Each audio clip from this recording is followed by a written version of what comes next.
ahojte, dneska je 27. března a já jsem se vydala do zámku do Buchlovic. Je tady výstava i tulipánů, to vám ukážu v jiném videu.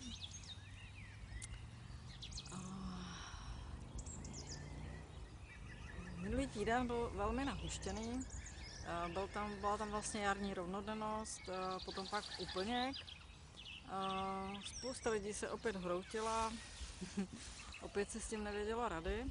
A musím říct, že i na mě padla hodně velká jakoby fyzická únava. A vnímala jsem, že v kolektivním vědomí bylo spoustu zmatků, chaosu, jakési nervozity celkově.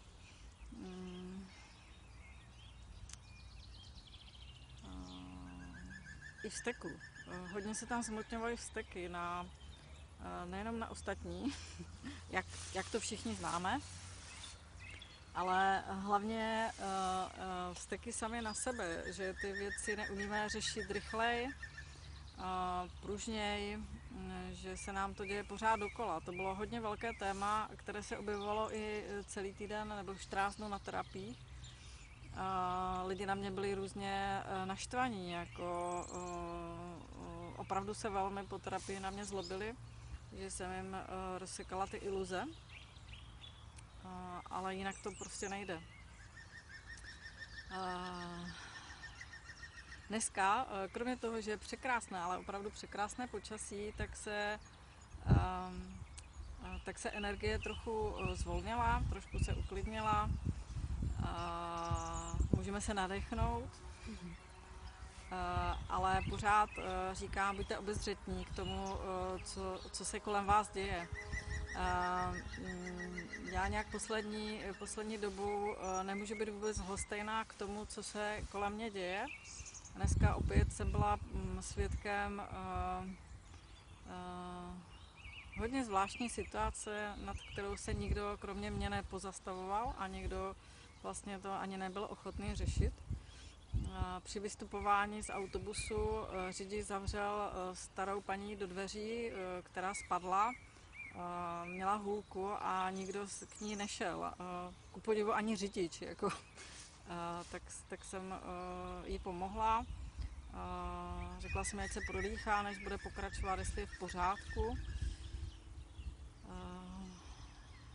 A s řidičem to ani nehnulo. Tak při vystupování jsem teda šla k němu a řekla jsem mu,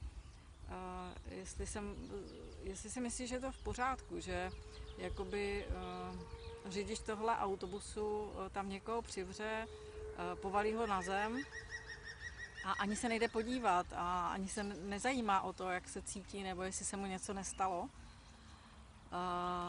Tak zíral na mě, jako bych spadla z nebe, spíš z višně, jak se říká, a absolutně nereagoval a byl velmi překvapený, že vůbec jako mu to říkám. Takže vždycky jsem překvapená já, jak jsou překvapení ti, kterým to říkám, kterým to sděluju, že to, jak se zachovali, není úplně v pořádku. Předevčírem v Lidlu při nakupování mě pán, který měl takhle nápis Security, zavíral takovou tu závodu o pokladny a praštil mě tím do kolena. Docela to bolelo. Viděl, že mě praštil. Díval se a vůbec nic, neomluvil se, neřekl promiňte, nebo jste v pořádku.